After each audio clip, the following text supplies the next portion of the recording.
আসসালামু আলাইকুম। প্রিয় দর্শক, আপনারা জানেন যে সামনে ইলেকশন। এই ইলেকশনের ব্যাপারে প্রতিটা দলই প্রত্যেকদিন বিভিন্ন সভা সমাবেশ করতেছে, গণসংযোগ মিটিং।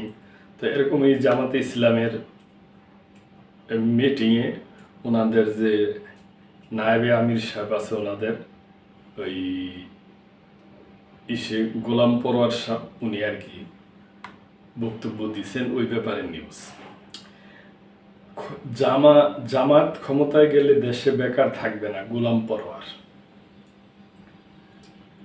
অধ্যাপক গোলাম পরোয়ার বলছেন, দেশের মানুষ এখন পরিবর্তনের সঙ্গে দাঁড়িয়েছে। তারা এবার দাঁড়িপাল্লায় ভোট দিতে প্রস্তুত। জামাতে ইসলামী চায় গুম, খুন, লুটপাট ও দুর্নীতিমুক্ত একটি মানবিক বাংলাদেশ গড়ে তুলতে, যেখানে কেউ বেকার থাকবে না। এটা তো প্রিয় দর্শক আমরা সবাই চাই, রাজনীতিবিদরা এগুলো বলেও। সোমবার বিকেলে সাতক্ষীরা তালান উপজেলায় আয়োজিত ছাত্র যুব সমাবেশের প্রধান অতিথির বক্তব্যে তিনি এসব কথা বলেন। গোলাম পরোয়ার বলেন, জামায়াত ঘের বা জমি দখল করে না, বালু উত্তোলন করে না। আমরা এমন একটি দেশ চাই যেখানে কারিগরি শিক্ষার মাধ্যমে প্রতিটি মানুষ কর্মসংস্থানের সুযোগ পাবে। সৃষ্টিকর্তার বিধান অনুসারে রাষ্ট্র পরিচালিত হলে হিন্দু মুসলিম সবাই শান্তিতে বসবাস করতে পারবে। তিনি অভিযোগ করে বলেন, একটি পক্ষ জামায়াতের গণজোয়ার রুখে দিতে নানামুখী ষড়যন্ত্র করছে, কিন্তু জনগণের জাগরণ কেউ থামাতে পারবে না।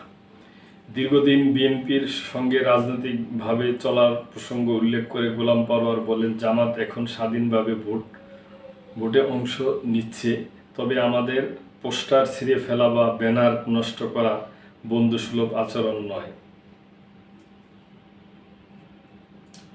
দেশের শীর্ষ প্রতিষ্ঠানের মেধাবীরা এখন পরিবর্তনের পক্ষে কথা বলেছে, অথচ বিএনপি ফ্যাসিস্ট আওয়ামী লীগের মতোই আচরণ করেছে।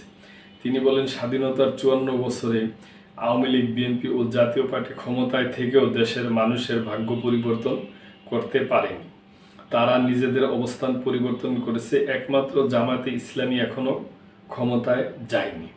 এবার আমাদের একটি সুযোগ দিন, আমরা প্রমাণ করব ঘুষ, দুর্নীতি ও সন্ত্রাসমুক্ত দেশ কেমন হতে পারে।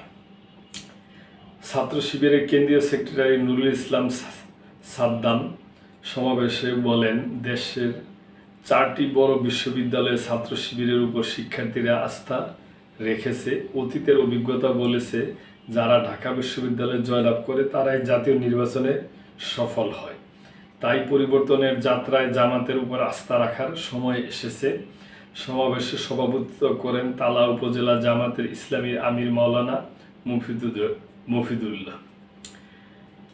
তো প্রিয় দর্শক, আমরা আশা করব যে এই যে রাজনৈতিক দলগুলোরা কথা দিচ্ছে, ওনারা যেন ওনাদের কথা রাখে।